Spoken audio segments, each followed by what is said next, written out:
La montagne, notre vétérinaire Hélène Gâteau, elle est du côté de Calenzana pour s'occuper d'un élevage de chèvres. Oui Vincent, je suis au pied des montagnes corses, à une quinzaine de kilomètres de Calvi, à Calenzana, au milieu des chèvres. Parce qu'ici, en Haute-Corse, on trouve 75% de l'élevage caprin de l'île. Alors, je retrouve tout de suite Sandrine. Sandrine est éleveuse de chèvres.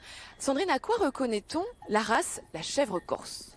Alors, la chèvre corse, c'est une chèvre rustique, au même titre que les chèvres du Rove et la chèvre des fossés. Et donc, elle porte des poils longs, des cornes recourbées, des petites excroissances au niveau du cou, des petites oreilles. Et elle a les mamelles cachées sous les poils, justement pour éviter de se faire griffer par le maquis. Alors, une autre caractéristique qu'on voit tout de suite en regardant les chèvres autour de nous, c'est cette grande diversité de couleurs de robes. Ça fait partie de la race? Oui, ça fait partie de la race.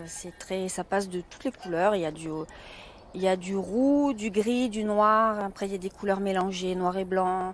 Et moi, ma couleur préférée, c'est la couleur merlate, qu'on dit en Corse, qui est une chèvre noire avec des joues oranges. Et en fait, ça rappelle c'est pour rappeler le merle, avec son petit bec orange et son pelage noir.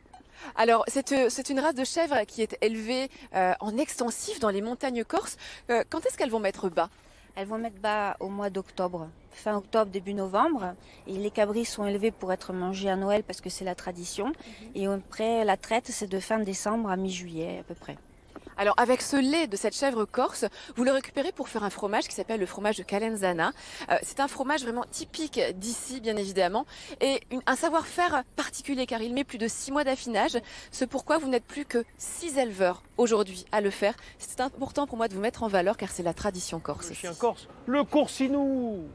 Oui Vincent, je suis sur le territoire de Calenzana et je veux effectivement vous parler du coursinou, ce fameux chien corse. Il n'y a pas un village sans son ou ses coursinous. Je retrouve tout de suite Jean-Louis Héberger. Jean-Louis, le coursinou est depuis bien longtemps sur le territoire corse. Oui, tout à fait. On retrace...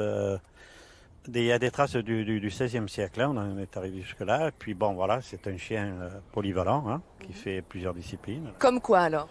La garde, le chien de troupeau, le chien de chasse et le chien de compagnie. Et voilà, et puis après on voit ces robes là. Alors pour moi, la robe classique du coursinou, c'est fauve bringé, là, comme la femelle qui est juste là. Et pourtant, je vois un plus noir, j'en vois un plus clair. Il y a plusieurs robes. Oui. Il y a plusieurs robes du coursinou, donc bringé foncé, bringé clair. Bocanera, voilà, il y a plusieurs robes pour distinguer un coursinou. Bocanera, ça veut dire avec la bouche noire. Le museau noir. Le museau noir, c'est ça.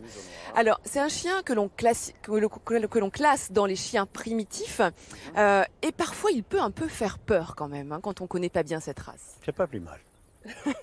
C'est pas plus mal. Alors justement, un jour, un Corse m'a dit que le coursinou était parfois ombrageux, comme les Corses. Vous en pensez quoi? Non, on n'est pas ombragé, on est susceptible.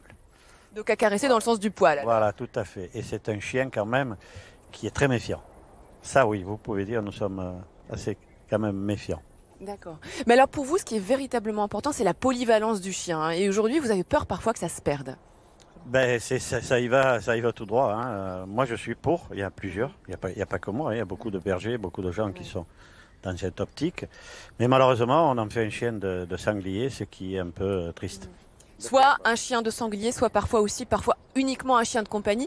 Et on oublie ses capacités de chien de travail, car sa polyvalence, c'est ça, c'est conduire les troupeaux, garder les maisons, compagnie et chasse également. Merci beaucoup.